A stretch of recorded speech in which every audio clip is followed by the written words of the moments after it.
नमस्कार. आजच्या या भागात सगळ्यांचं स्वागत.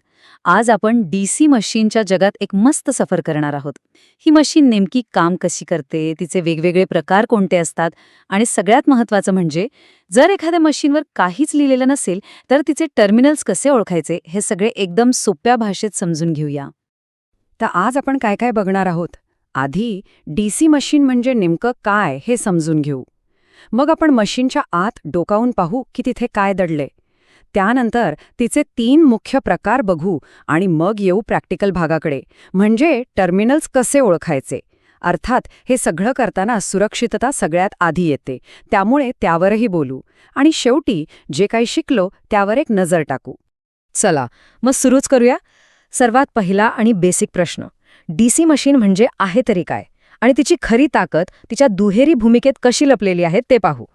अगदी सोप्या भाषेत सांगायचं झालं तर डीसी मशीन हे एक असं यंत्र आहे जे एका ऊर्जेला दुसऱ्या ऊर्जेत बदलतं. कुठल्या तर विद्युत आणि यांत्रिक ऊर्जेला एकमेकांमध्ये बदलतं. जणू काही हा एक दुतर्फा रस्ताच आहे. आणि हीच तर खरी गंमत आहे. ही मशीन दोन्ही बाजूंनी काम करते.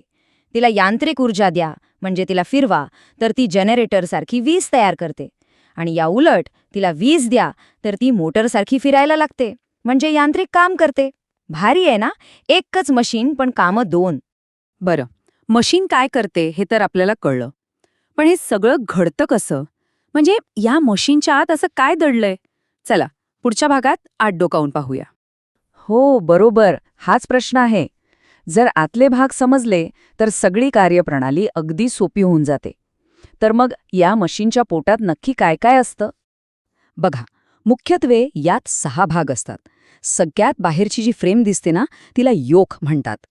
आतमध्ये जो मुख्य फिरणारा भाग असतो तो म्हणजे आर्मेचर.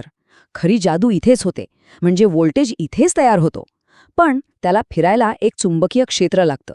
ते तयार करण्याचं काम फील्ड कॉइल्स करतात. आणि मग येतात कम्युटेटर आणि ब्रशेस.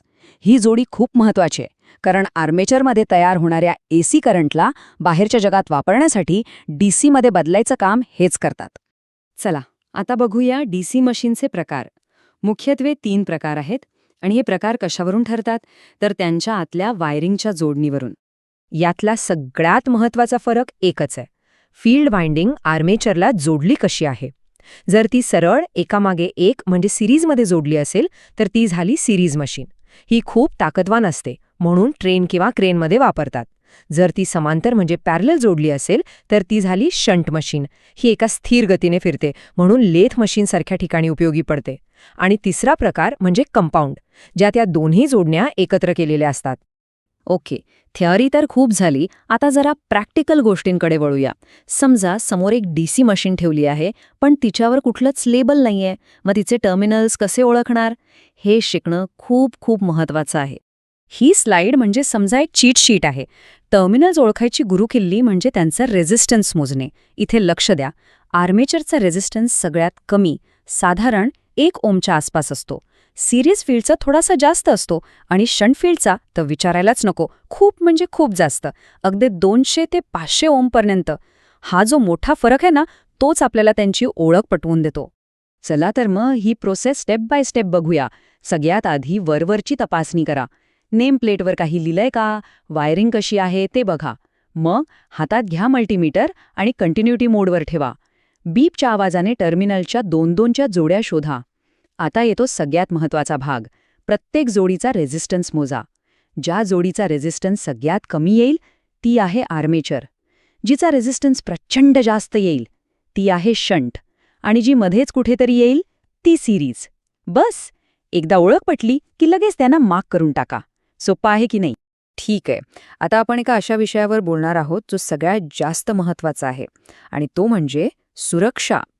डीसी मशीन हाताळताना जराशी चूक सुद्धा खूप महागात पडू शकते.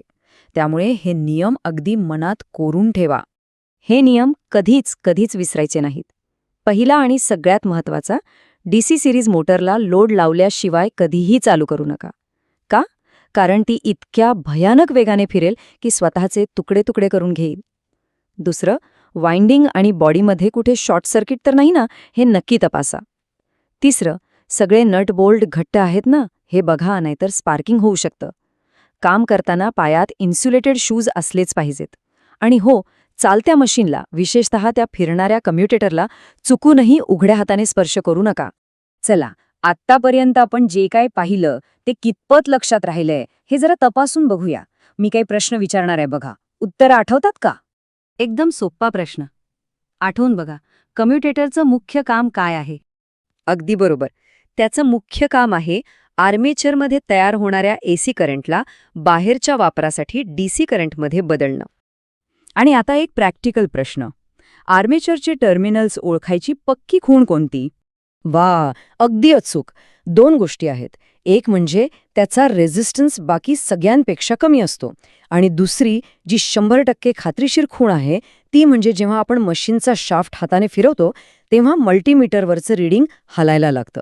असं फक्त आणि फक्त आर्मेचरच्या बाबतीतच होतं. तर आजच्या या भागात आपण काय शिकलो?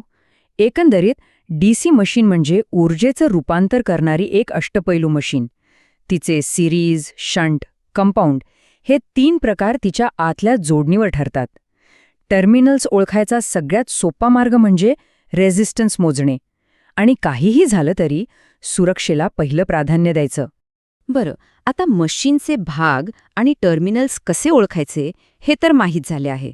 तर मग आता जरा विचार करा.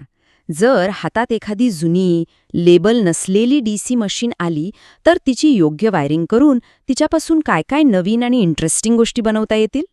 विचार नक्की करा.